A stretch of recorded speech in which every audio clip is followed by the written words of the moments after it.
Everybody, welcome back to Her with Amena Brown. And I feel like every time I welcome y'all back, like I'm always excited because I'm just excited to be talking to y'all. But I have like additional reasons to be extra excited because there is a guest in our Her living room. Okay, so imagine in our Her living room, there is no pandemic. So we can all like sit on the couch together. We don't have to worry about droplets and it's like super great. I am excited to welcome comedian and writer and amazing human, Sabrina Jalees is in the Her building. Sabrina, what's up? Oh my gosh, it's so nice to be in this living room. I love eating these peanut M&Ms from the stranger's hand, dropping them in my mouth. Got a couple other strangers sucking on my toes, which is honestly, it's starting with a bang. Like, I might lay down boundaries eventually, but just to be in this non-pandemic space with all of these hot strangers that are attracted to me.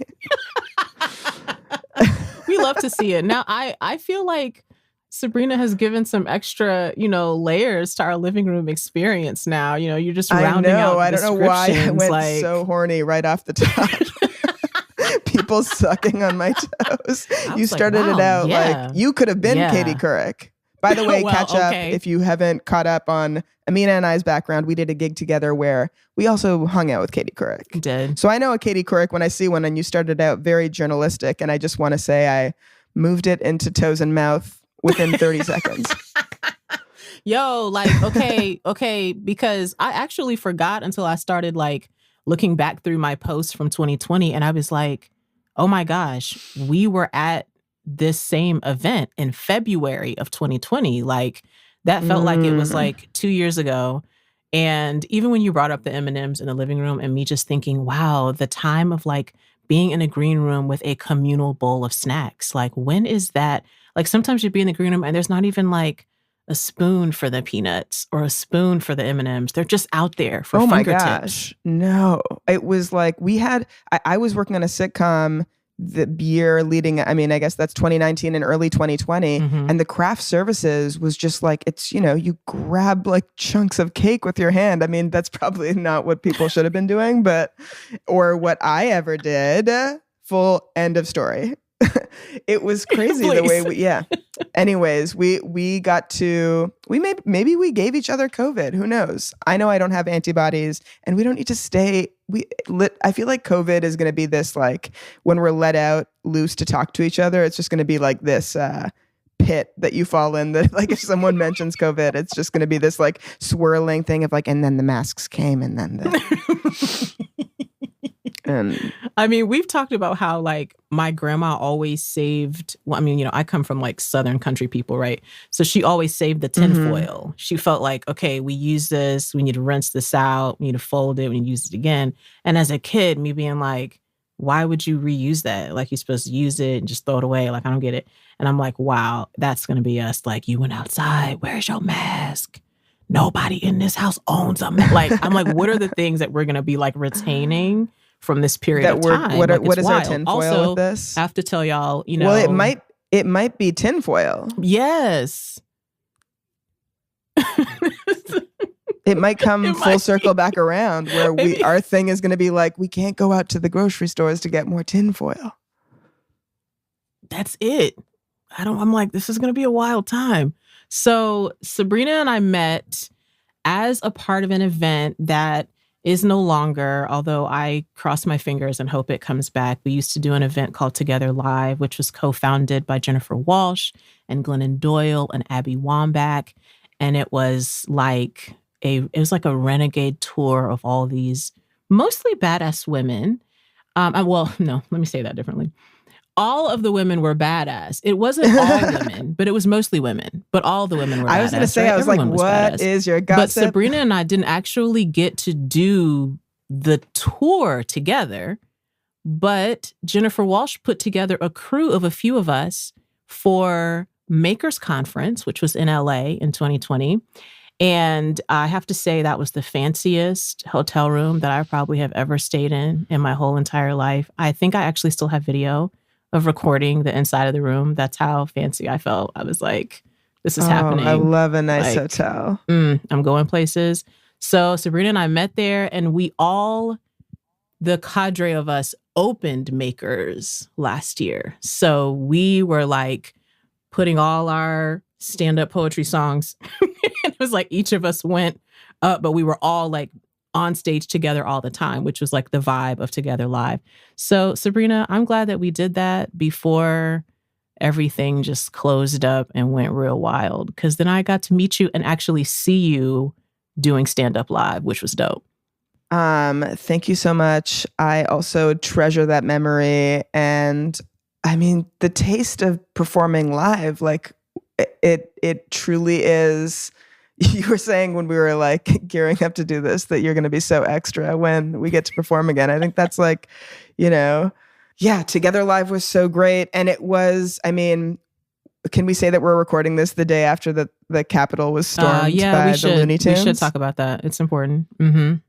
Mm-hmm. Yeah. So I remember just going to cities with Together Live, like Arkansas, or is Arkansas a city or a state?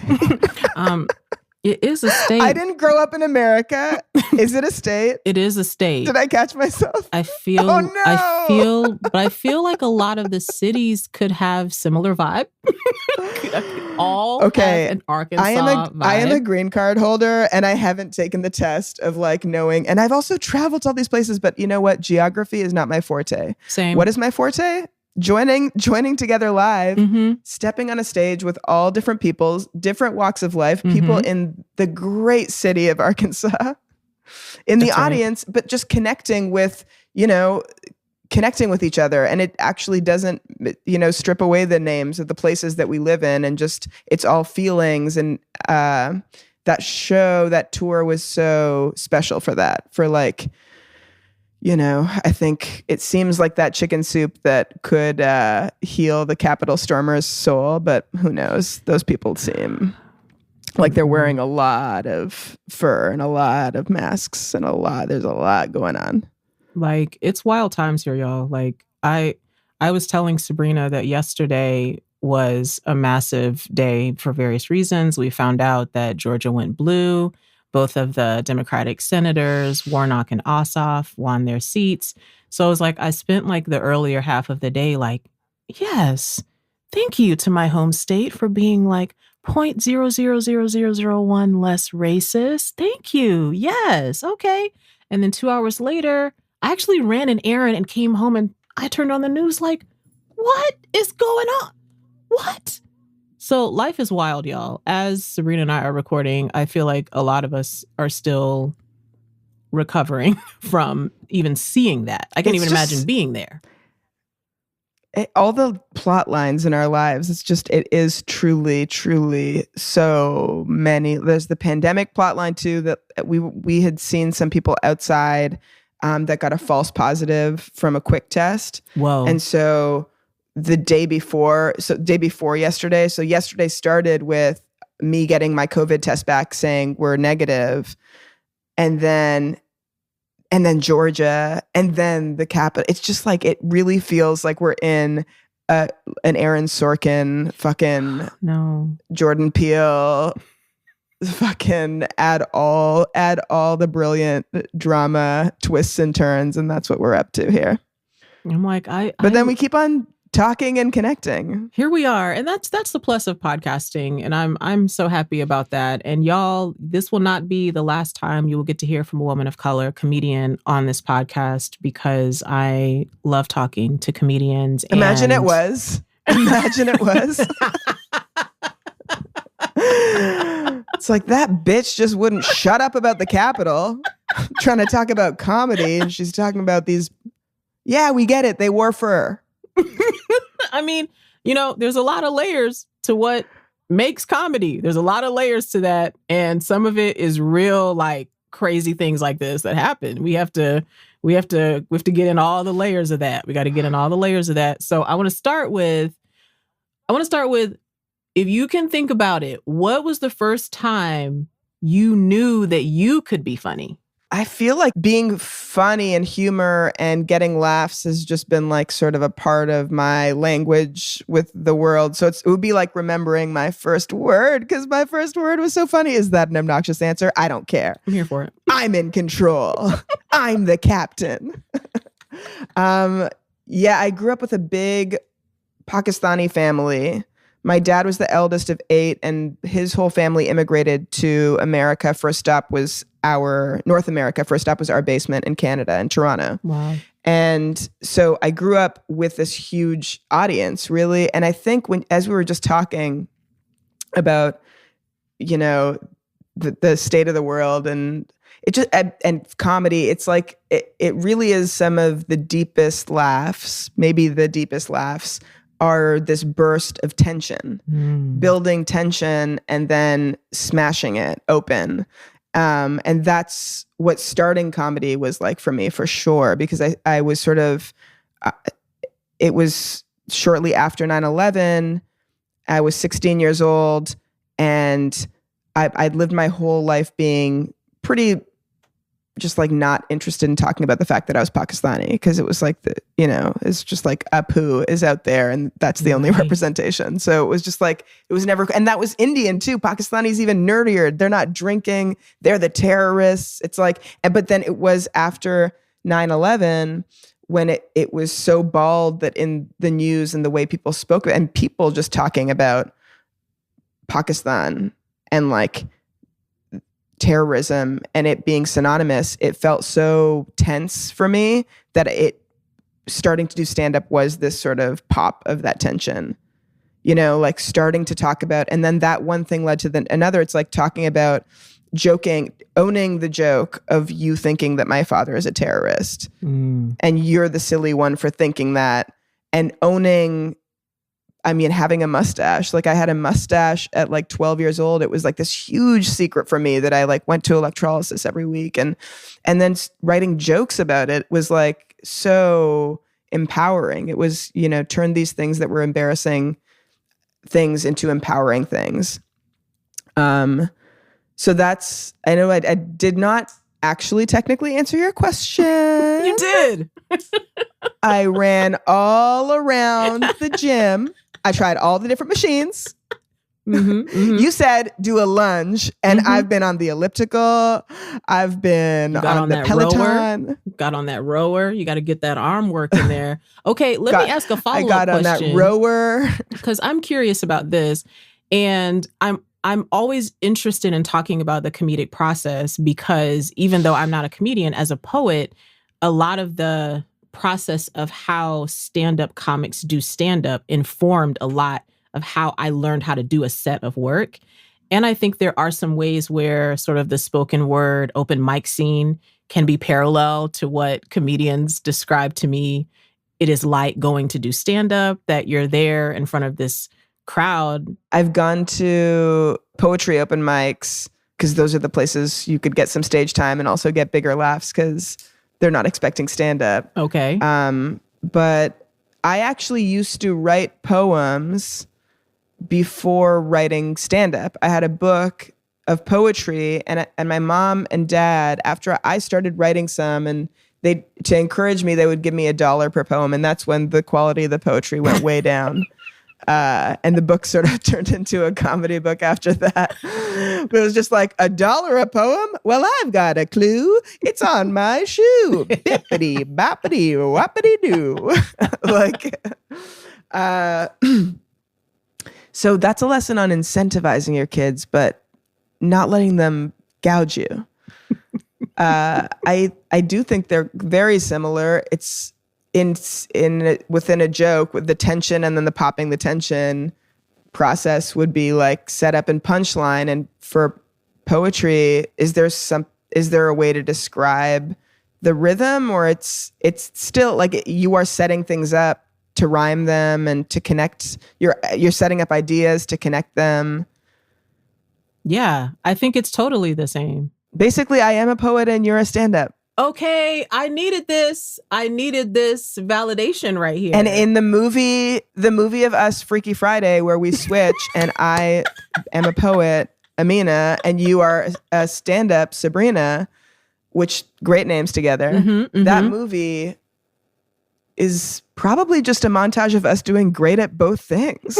You think it's going to be like, how are they going to do it? And then it's like, no, they're good.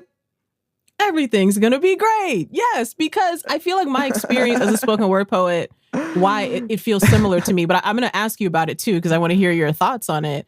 I feel like when you do spoken word poetry in an open mic setting where people are used to hearing poems, it's like your poem's going to live or die on that stage. You're going to know that day. If it's like new stuff, you've never done it, you're going to know that day if it's working or if it's not working. And that feedback was so valuable, even when it hurt my feelings. It was so valuable to be like, oh, okay, this thing I wrote in my room does work. Oh, okay, I thought this was like brilliant. And apparently it's not. So what's that process like for you in the open mic setting? I mean, I hear comedians talking about bombing and the lessons you learn from bombing. Like what does that process do to your comedy, getting to try it out in front of those crowds? Well, it's invaluable. Just like it's the exact same process as you're talking about it. I'm realizing it's fascinating that like it really is about whether you're doing it in the form of a poem or in the form of a joke, you are putting out an idea in an attempt to connect with the audience. And I was in my mind thinking, well, how do you know as a poet that it's connecting? Of course you know. The same way I know, even in the setup when I'm talking about something, I can see people either connecting with what I'm saying or there's a disconnect or the idea is junk, and the connection and the attempt is to keep on, I think, trying to get to the connection as fast as possible, unless that's like a device you're using in your poem or your thing to lose the audience. But generally like getting people in and staying real and connected to it. Because that's the balance. And I feel like that's just like, a metaphor for everything in life, that balance between being in control and having an idea of where it is that you're going and what it is that you're saying. Because you that is the sharpening. That's what you're doing when you're going to the mic, is sharpening and sharpening and sharpening the thing so that okay, now this is like a guarantee. I know how to achieve this connection and I know how to take people where I want to take them. But that fucking lesson, other side, shadow side, you get into that control seat. You're there. You're saying those words exactly the way you said them at the other show, but you forgot to actually be there with yourself in it and be there. You went on autopilot and oopsie daisy. That's a shitty way to fall off the cliff. Have I ever done it? Twice in my life. Just kidding. I would never do that. I'm constantly never bopping back and forth. I would never fail. Do you remember your first But it's always mic? better. I found with stand-up, my first bomb. I want to ask you, I do want to get to the bomb, but I wanted to ask you first, do you remember your first open mic? And do you remember what it was that made you go, oh yeah, I'm going to get up here? Because it's one thing, like I definitely have like my dad's side of the family, probably some of my mom's side too, but my dad's side of the family, I think, is where my like comedic brain comes from. Like I remember sitting in some of those family rooms and being like, people are getting a laugh out here. And like that being different from you being like, and I'm going to go in from a room full of strangers and I'm going to like try these funny things. Like, do you remember that moment for you? Yeah, I did my first open mic in January 2013 and I was inspired to do it because my friends and I realized going to see stand-up was pretty much, I think it was cheaper actually than going to see a movie. And it was this adult thing that we could do, that we were going to a club, we were sitting down, we sat down in the front row so they would make fun of us. And it was like, well, fuck movies, let's just be here. And we would go to these shows. And I remember after the first show, I left feeling like I could do this. And there was someone handing out flyers and there was a ad for an open mic night. And I was like, well, I was performing and stuff at school during assemblies and stuff like that, pretty much some form of stand-up, but not really knowing it. And I thought, it's so much lower stakes to go to this club full of drunk adults and try my stuff out rather than stepping out on stage and then I bomb and like I'm seeing everyone in the halls in the high school, there were like, it was, people talk about starting to do something young with this sort of like the bravery, the, audacity, but it's like, it's actually just, it's practical sense that it's lower stakes to try something in front of strangers than, stepping up at school. And that first time that I did stand up, the owner of the club, it was at Yuck Yucks, and the owner of the club was stopping by to get some mail when I was on stage. And it had been really this like pent up, I was this 16-year-old kid with braces and like half a mustache. And the world had kind of kicked my identity in a way. Like the world had been kind of kicking in that direction. And it was like my like get up and like push back, and it felt triumphant. I'm sure it was clunky as hell, but like it was my first time was that achieved that connection. The crowd, I'm sure, saw a young person that was, but then there was just something about me being this brown chick talking about Islam in this brash way post 9/11 that I got a lot of attention really quickly. And that's all we're looking for. That's all we're logging out to these Zooms for, is a little bit of a attenzione. Mm-hmm, mm-hmm. So I got that real nice dose, and then second time invited my mom to come see. Wait. And just bombed. You invited your mama.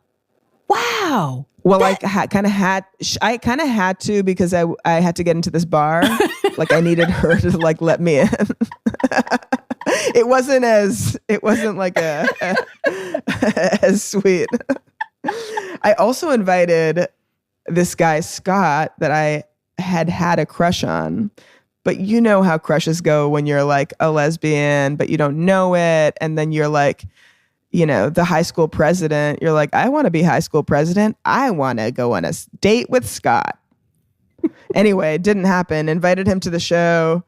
I just it was the epitome of locking into autopilot. I'd memorized basically the script of what I'd done the first time, and lost my place and just blanked, and then just went down that rabbit hole of like, oh my gosh, what if I never remember? Oh my gosh, I'm just standing here. He's looking at me. She's looking at me. They're looking at me. What am I? Like the first time I got off stage, I literally was like, in my mind, I was like, I think I could probably have an HBO special by the end of the year. And then the second time was just that like true stand-up rite of passage, kick in the teeth. You have no teeth. Go home, you toothless lady. I'm just like, even though as a poetry performer, I've had the moments where like where I guess it would have been the equivalent of bombing. The part that I haven't experienced that comedians know so well, though, is I was air quotes bombing in a room where people weren't expecting to laugh. And I feel like that makes the stakes higher, because to your point, if I'm there as a poet and like my little thing, I try it and it doesn't go, it's like, oh man, it didn't go. But they don't know what to expect, really. They're like, it could be depressing. It could be a breakup poem. It could be a poem about leaves. We don't know. They're just there seeing. Yeah. But when you're there in front of like an audience that's like, I paid this money, I bought these drinks because I came here to laugh. So the pressure is on the person on stage to be funny. Like that feels like the stakes are higher to me than what I would have experienced as a poet, I think, to me, I feel like this is also something that I've matured into feeling about kind of all of it, is like all that we can do is bring ourselves. And that pressure of like how much someone paid to get into the show, it's like they came for the experience. And if you're going to see me on a day where I'm like shining, the risk that is also that you're going to see me on a day where I'm polishing, and the risk when I'm polishing is you're going to see me on a day where I have no teeth. Mm-hmm.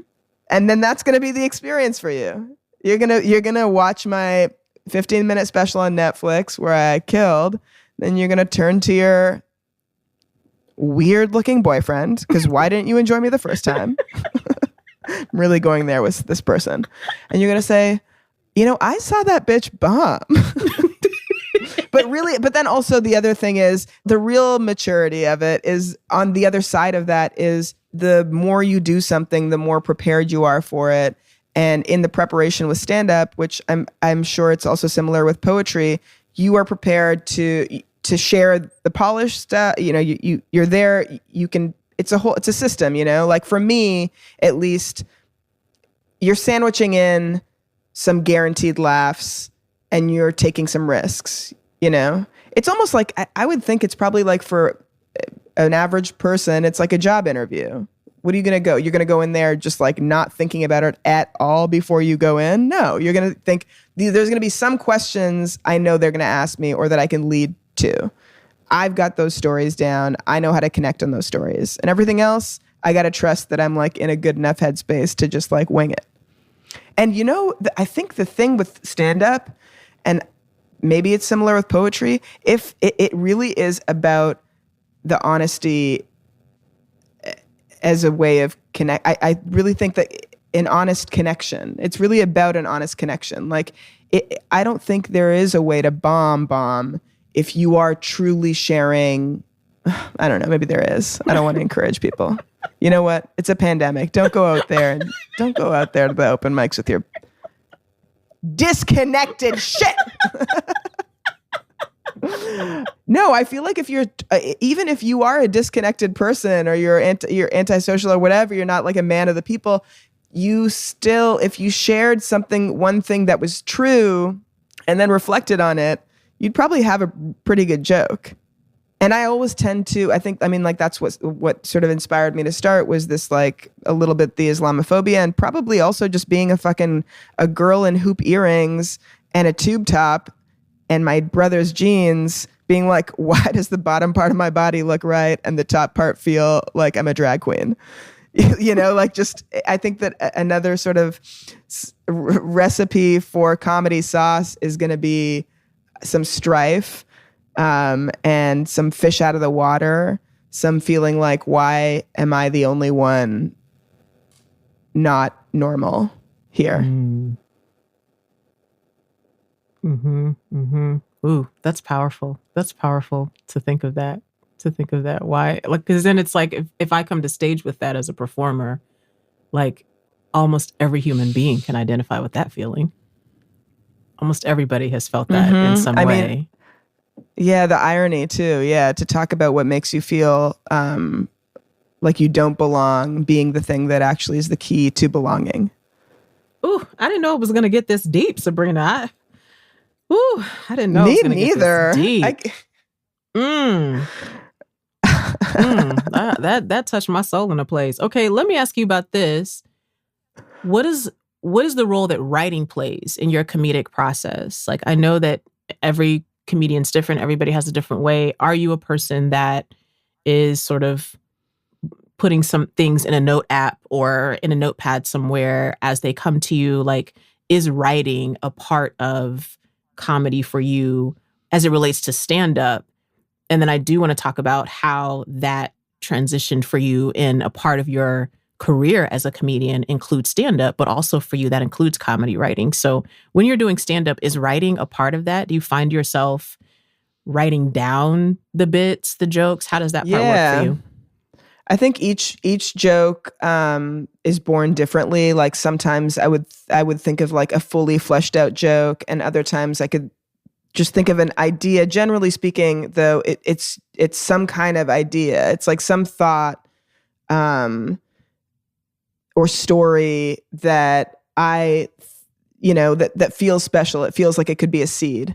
Then you take the seed and you work it out on stage. And now, as I'm saying it, it was like so sad when I just like naturally, it was like I used to when I made stand-up comedy, but it's just 4 times. and actually this is a perfect time to say I'm so grateful that I started to write for TV, because I realized I really am just someone who's drawn to sharing and connecting. And the more I realized at 16 that stand-up could be this vessel for sharing and connecting, and the power, to be honest, of like being the one up there, being able to lead the discourse. And then when I wrote my first spec script, and then got agents, and then they sent it out, and I got my first writing job on a sitcom in LA. It felt similar to when I had first stepped on stage, where I'm like, oh my gosh, there's snacks here. We're writing what we write. They've got to build a fucking set for. They've got to, like, actors are going to put makeup on their face and then say these lines. And then that is going to make this crowd laugh. And then that is all going to be taped and shipped out all over the world. That became this other rush of, holy shit, this is another vessel. And I'm now writing 2 pilots. One is a CBS pilot, the other one is an ABC pilot, and it's like spicy, dicey pirate water in the network seas. You know, like the grounded realness is like, will those become shows? Chances are probably not, but to be able to, like, grow those seeds and write those scripts, like, what an amazing thing. What an amazing, cool thing that's my job. Like, I really am grateful that I have TV writing, because it's another way that I can express in this moment where stand-up is, like, I'm not really drawn to Zoom stand-up. I've seen people do great things. I've also seen a lot of, like, you know,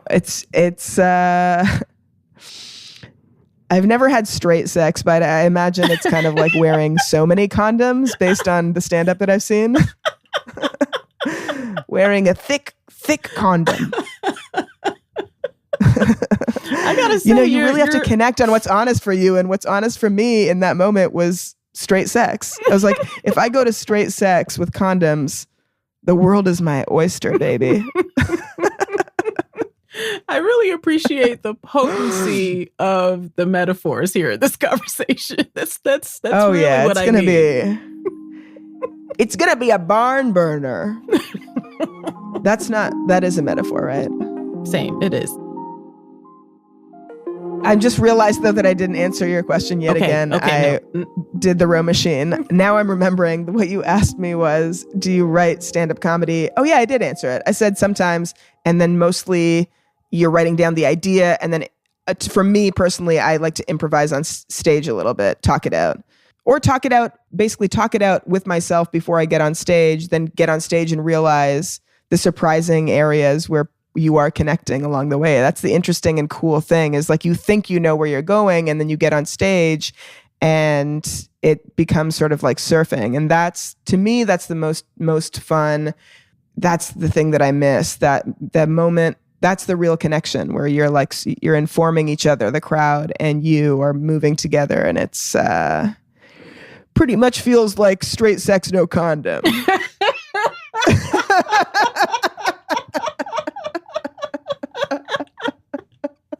Oh gosh, I'm never gonna forget that metaphor. Like, it's just gonna be like, as soon as you said with all the condoms, I was like, yo, oh my gosh, that's no. And I was just telling someone in a meeting today, I was just saying how, as a writer, I can just be stuck in my head a lot of the times. And stage is one of the few places of my life that I'm not.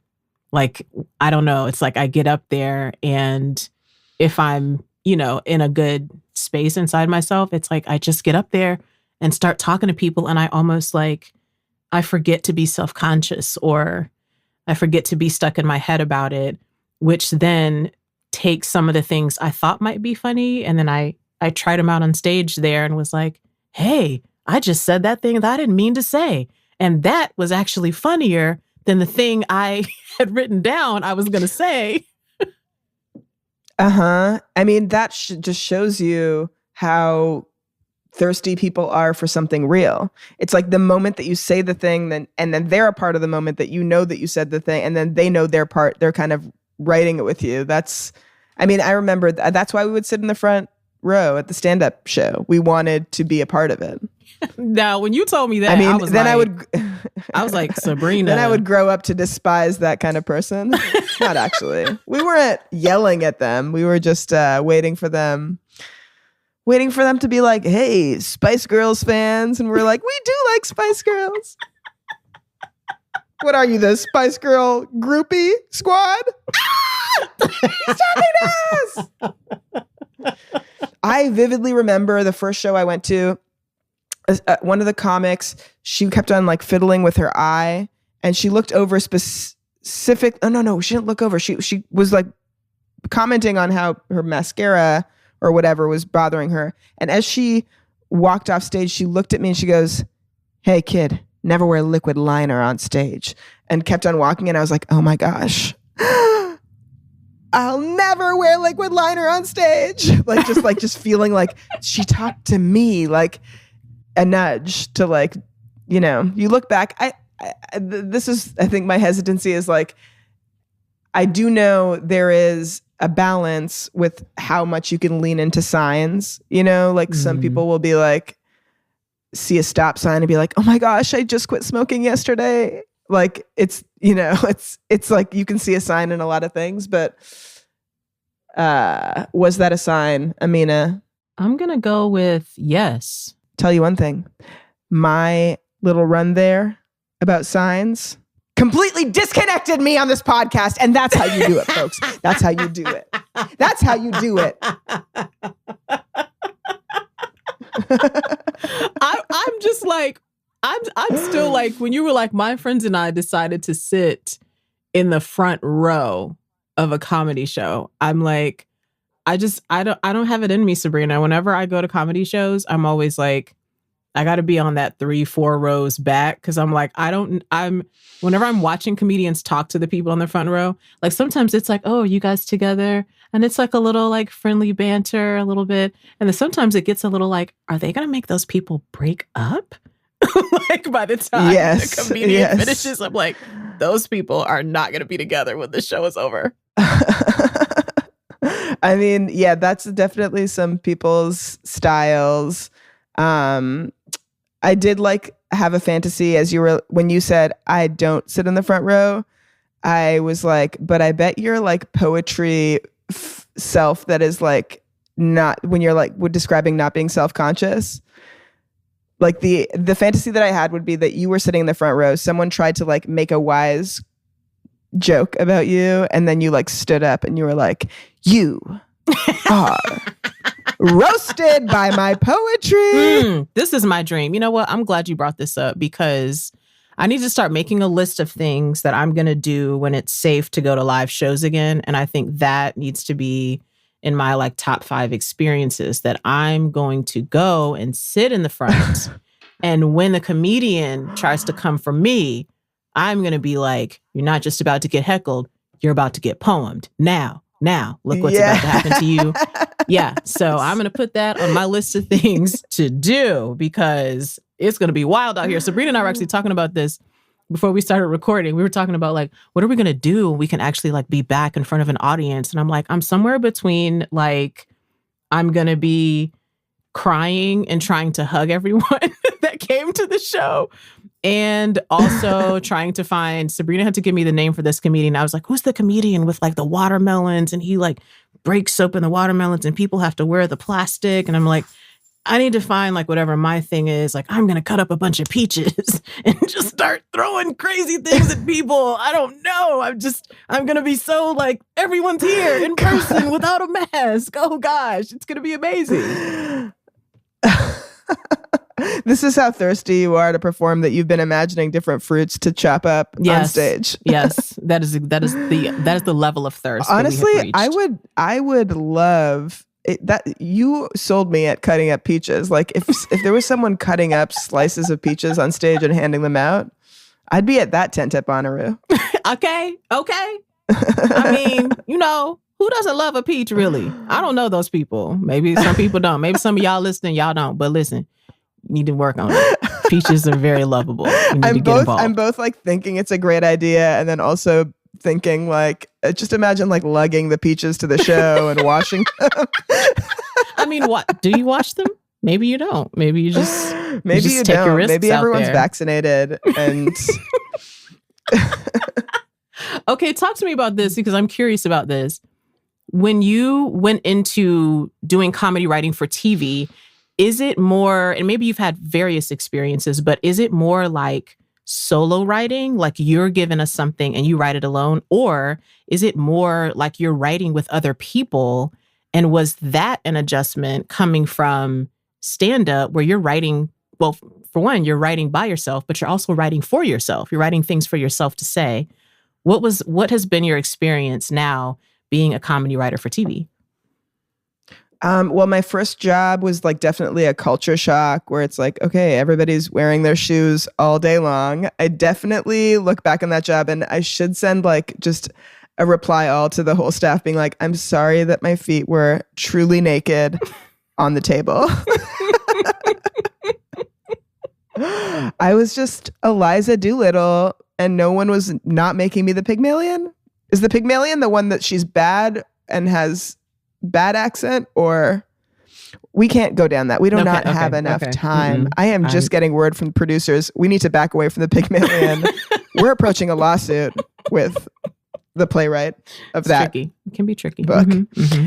Mm-hmm.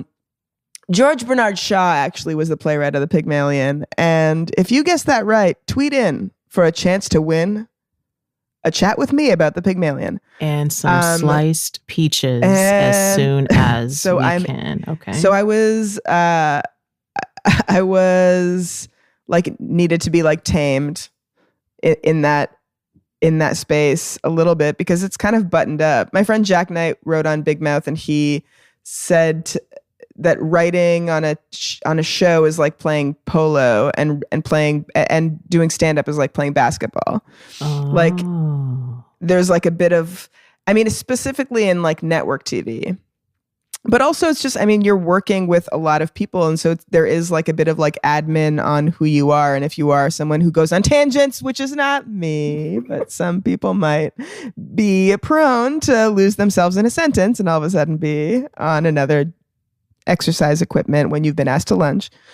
It's a little bit that practice of like, you know, it's kind of volleyball. You're bopping sentences around and people are talking and there's a hierarchy for sure. Like, you know, there's the showrunner, there's executive producers, there's producers, and then it goes all the way down. And then when you enter that room, you're low level, but then you're in your head. So everything feels so high pressure.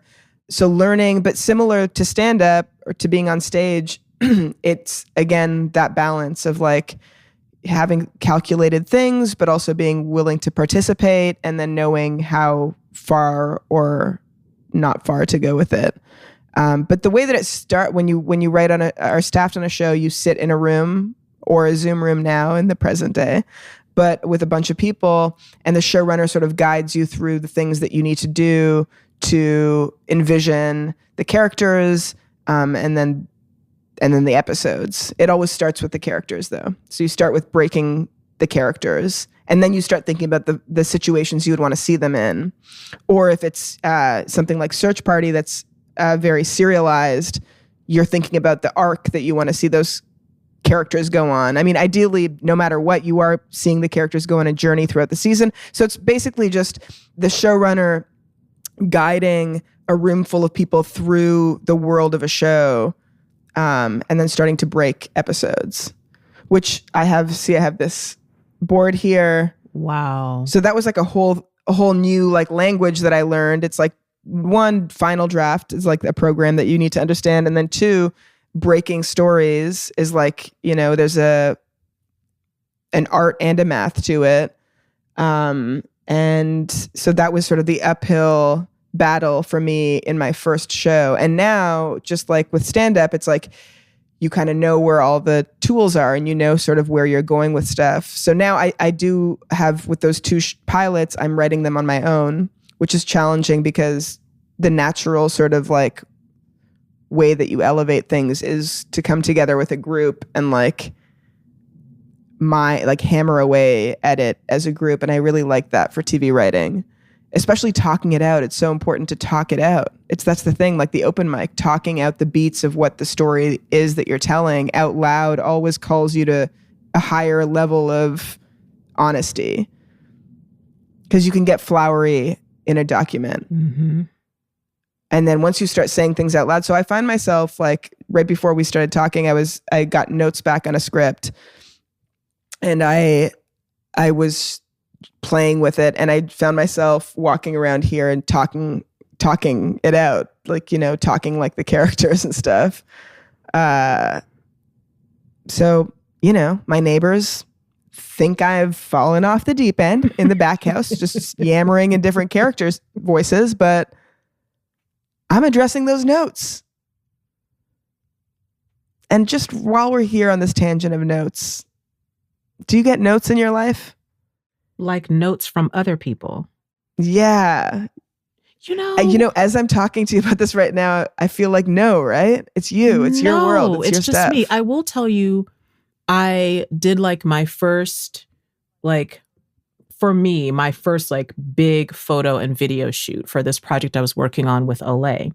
And I realized at that shoot, I was working with a director, and I did realize, so that's notes. Oh, I'm never directed, or I'm self-directed, if anything, but I'm never like being directed by someone where like we did a take and then she would come back and go, okay, for this next take, can you try to give me this kind of emotion? And because I want to get that out of you in this light. Like she would explain to me the things.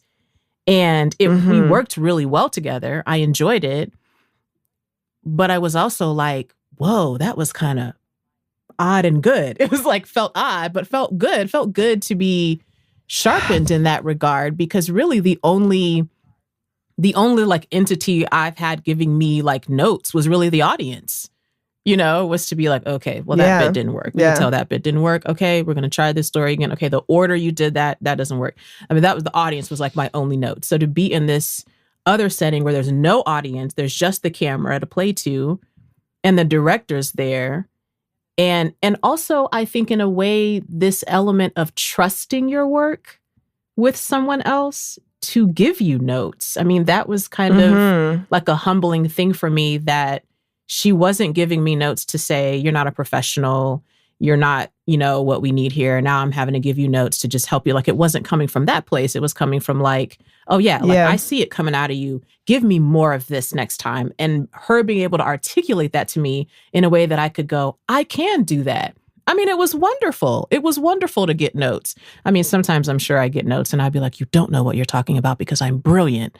You know, and you don't need to tell me. I'm realizing that, and this is not like, it's not going to be a likable thing that I say.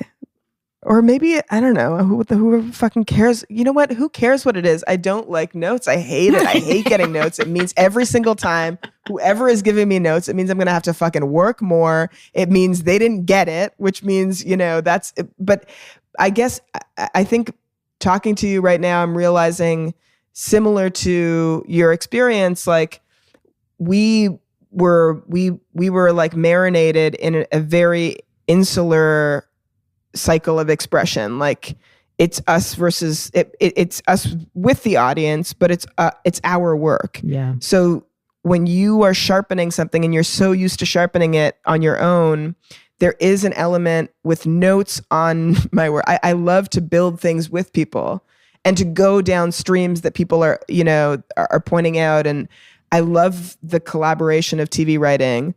But the notes process, even when it comes back to the team, it's always just like, well, why don't you try harder to get it? You know, like, why don't you just read page 3 again? But that is, you know, and that response, part of it can and should be natural, because part of it is holding on to pieces of the expression that are necessary and the reason why you got on stage to begin with, to tell the story, metaphorically speaking. And the other part of it is just a human ego, lazy aspect of my mind that is like, well, I wanted to play with my fucking kid today instead of addressing the voiceover on page 8. Okay? Look, so maybe the actor will sell it better than you did when you read it in your head. Okay. Imagine. Please. But I am like really practicing being expressing to people that give me notes the opposite of that, which maybe I should marry the two people. Like, certainly people that have been on notes calls with me would be shocked to hear this truth. I think what I'm wanting to get if I'm in a situation. I have done some client work. It's very different from stuff I write for stage, but I have done client work where we had to do that back and forth and get all the, I guess that's like a thing I get notes on in my life too. But I do feel like what I want from that experience, what like my artist ego wants from that is I want to go into the meeting and give them the thing that I've written. And I want them to look at it and be like, wow, no changes. No changes. Yes, exactly. Exactly. Nailed it. I could not even imagine any part of this that could be different. And then I can be like, wow, thank you. Goes to get ice cream. You know, instead, I'm in the meeting and you're like, well, this really didn't hit the theme in the way we were hoping it was going to hit the theme. And maybe like the rhythm here is a little, I think that's where like I start turning into like a monster is if I'm working with someone and they start getting into like the mechanics of poems. And like, then I get really like, oh, I'm sorry. Are you telling me about how a thing should rhyme? Because I don't like, then I have to have that talk with myself to be like, yeah, no, great. Okay. I took note of all those things. I'll do that. Sure. Yeah. Mm-hmm. I'll for sure talk to a mechanic. All right. Yeah. Get that so oil good luck with your changed. shampoo. Anyway, good luck with your shampoo. On that paragraph. Not shampoo. That's too close to Olay. Something completely different. Good luck with these frozen peas. I hope it goes I hope well. you move a lot of Thank frozen you. peas this month. Okay, Sabrina, tell the people who are listening right now what are shows they can stream that you have written or are writing on. People are streaming right now. They need to add this to their list. Okay, if you are streaming, I want you to first start out on Netflix, type in my name, Sabrina Jalees, Jalees, the comedy lineup. I think I'm episode 6, maybe? And I'm wearing a cute little black onesie. That's where you're going to get a little taste. That's who Sabrina is. Then you're going to go as a homework assignment, and this is for the masters, okay? I actually will send you a JPEG of your Sabrina Jalees masters if you complete this. You're going to go check out I forget which season of Big Mouth I wrote on. The one that just came out. It's the one that just came out, the brand new season of Big Mouth. Starts out at summer camp. It's an Emmy-winning show. Go check it out. And then you're going to go to HBO Max. You're going to watch Search Party. You're going to see me on episode 8 of season 3 because I did write that episode and I wrote on that season. And then, I don't know, after that, you got to look up, episodes of my podcast, The Goody Goody. You've got a lot of, to be honest, I'm overwhelmed for you. Like, this is a lot, and it's a lot of pressure that your family's got a lot of pressure on you, and your mom's always calling, wishing that you called more. And it's like, I can't, I don't have anything else to say to you. I'll call you when I have something to say to you, is what you should tell your mom. Just kidding. You got to call her every day if she's a nice mom. Write to me. Let me know what kind of mom you have, and I'll tell you how many days a week to call her. And then also follow me on Instagram. And that was simply how you answer the question, what shows have you written on that I can watch on streaming platforms? That's how you take simply an inch on a podcast and you simply drive a mile. And will it get cut? Surely. But not from Amena's ears. And it is a tough economy out there, and it was worth it for me to have Amena hear it. I enjoyed every moment of that. I mean, I enjoyed that there was like a progression of like, this is the place you begin. And after you've done this thing, you watch this, then you move on to that. Then you move on to that. I mean, the way you spun that thing, I'm in there. I love you. I'm in there, Sabrina. I love you. And I should have sliced in some peaches in there too. Have a little peach, have a little bath. Okay. There is still time. There is still pour an entire bottle of wine into a small fish tank. Pour yourself a bath. And that's when you're going to want to pull up the archives and watch the kids show that I hosted called In Real Life. It went for 3 seasons. Amazing Race, but for kids. Wow. Canadian production company. So we did insane things that in America you would sue people for doing with kids. They were feeding crocodiles, wrestling crocodiles, riding bulls. What were we doing with those kids? And where was I on the gender spectrum? I was wearing skirts. I was wearing skirts, dangly necklace, earring, tiaras. But sometimes military pants and a tank top. In real life. Searchable on YouTube. I'm going to tell you the part of that took me out the most was the skort. I think that that word was there. As soon as I heard the skort, that's really what took me to a new place, I have to say. Okay, I want to close our conversation with this question. And I have to give a shout out to comedian Vanessa Fraction for inspiring this question. So many years ago in the by and by, my husband and I hosted a live show, and we had to book comedians and poets and singers to be a part of it. And I booked Vanessa Fraction, but I'm like anal retentive about people like being in the place they're supposed to be. So I was like, okay, you're going to be on at 9:30. Please show up at 8:00. So I just know like you're there and you're going to be there and, all that. Mm-hmm. And she wrote back to me and she said, hey, since I'm not going on until 9:30, can I just come at 9? Sitting around is bad for the funny. And ever since she said it to me, I have never forgotten that. And of course, after that, I'd go to some other shows and like, again, with the have to get there early, have to get there so early. And I'm like, it's 5 o'clock and I don't go on until 10. And now I got to 5 hours to like, this is not good for the funny. What am I doing? So I want to ask every woman of color comedian that I talk to, what is good for the funny? Like in your life, in your process, what's the stuff that is good for the funny? Well, off of Vanessa Fraction's sort of thinking, it is true that like it's momentum is important, like there's something about people say comedy, stand-up comedy in New York it's like the best town for it, or London. And it's because there's so much opportunity to be on stage. So it's practice. But I think there's also something to that momentum of going from one place to the next place. Not only that it's fresh in your mind, but the energy that you pick up, it's like energy is all of it, especially since like we said at the beginning, it's like the currency is connection. So if you come in with that energy of like already having connected or reacting to whatever the last show was, there's something really, I think, electric about that. What's good for the funny is tension, like we said, pointing out a place that people, everybody's seen, but nobody's really talking about. Like that dirty corner. Also, I mean, like for me right now, I am thinking about these people in Capitol Hill. If I was doing a set tonight, there's something about being connected to the moment together, all of us in it together. And like right after something like that, having your take or your feelings, and also having those feelings sort of be connected to the despair that we feel, where it's like, are these fucking people, like, where is the bottom here?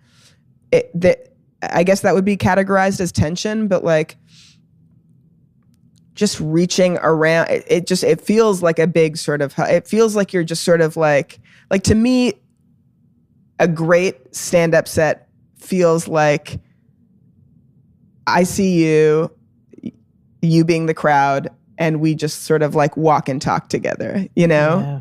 And we're like moving, it's like that sort of movement of like, we're all like, this is what we're talking about, and we have each other's backs, and we're all here. I mean, this is obviously like cut to like a stand-up comic smashing a glass over a lady's head in the front row. It's like not everybody's style. Yeah, right. How long have you been together for? You both look unhappy. How old are you? That's what's what it good. sounds What's like. good for the funny is connection. Yeah. So Sabrina. that was 19 different answers. Yo, something for everyone. Something to connect with.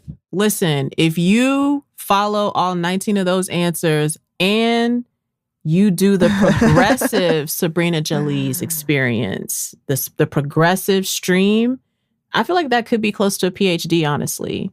Like a Sabrina Jalees. Honestly, PhD. You'd both have a six-pack for sure. So you'd have a full six-pack. You would be like meditating like you always said you would. You'd be that version of yourself before the pandemic, like the hopeful version. That's who you would be if you did all that. Mm-hmm. And then you'd write me on Instagram, you DM me and say, tell me about those vitamins you've been selling that like help your mind go good. I want to add a 20th, actually. A 20th thing is honesty. I think I already hit it when we were talking about other stuff, but honesty, I think, is really good for the funny. I love that too. Mm-hmm. I think it's true. You can't be lying and, well, I guess you could lie and try to be funny. Well, sometimes there's like a lot. I think that you get in the cycle, in the cycle of like practicing it, in the cycle of like polishing jokes, people can start missing what the point is of what they were trying to say to begin with. And you could see comics starting with a premise and you're like, do you even believe that? This joke is built on a wacky surprise, the understanding that like setup and punch is this misdirect and then crazy things happening. But I think honesty will get you there more consistently on better ground. Mm-hmm, mm-hmm. I think that's right. Because I think there is something about even the honesty of like how you as a performer come into that moment of stage. I mean, I think you talked about that earlier too, which I thought was so powerful, but I think that is a part of it. It's like how I have entered that moment.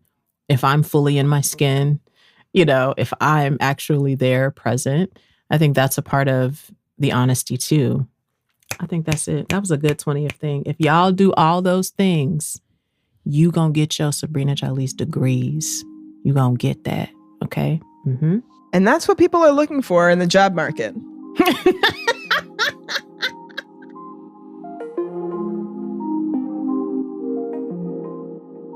I hope y'all laughed as much as I laughed during that conversation with Sabrina. I'm so glad that she was a guest in her living room, and she was having even more of an experience than just like the hummus and little chocolate bars we normally have in here.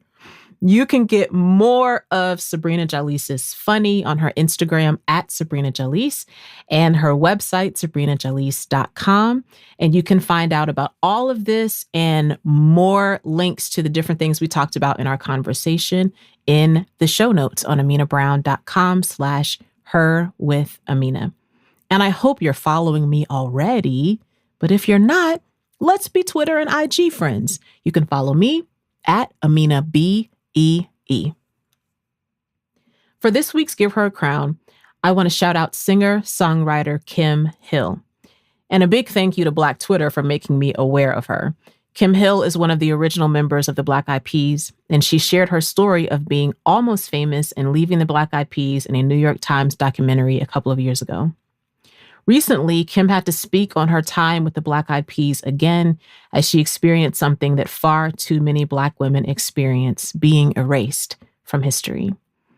I was inspired by her story, by her choice to navigate the music industry differently out of respect for herself and in order to raise her son well. Thank you to Kim Hill. I wanted to lift up your name and your story because you sharing your story reminded me that Black women have choices, that we can choose what is best for us, even in the face of working in industries that do not have concern for our well-being. We can choose health, we can choose peace, and we can choose our joy. Kim Hill, give her a crown.